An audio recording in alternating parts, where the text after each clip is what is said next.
Nay mình giới thiệu con Hitachi cất gốc Hitachi lưỡi 216 nội địa Nhật. Này, con này chuyên cắt cưa nhôm và gỗ nha mọi người. Đế bằng nhôm rất là chắc chắn cứng cáp. Rồi mâm xoay có bi bắt gốc tự động. Và con này có khả năng nghiêng cắt đa góc nha mọi người.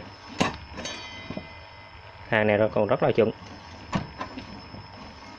Về thông số con này điện 100V, 11A, tốc độ không tải là 5.000 vòng trên phút, lưỡi 216.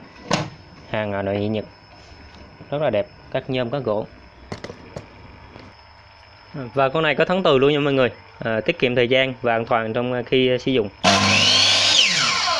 Thắng từ cũng rất là tốt. Rồi nên mình cắt cái nhôm góc không độ.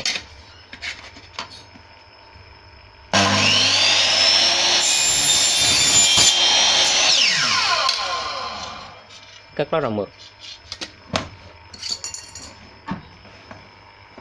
Rồi cái này mình chuyển 45 độ.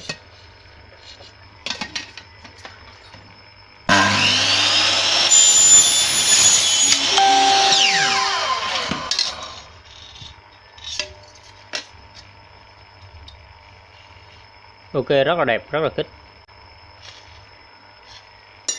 Rồi, cảm ơn mọi người.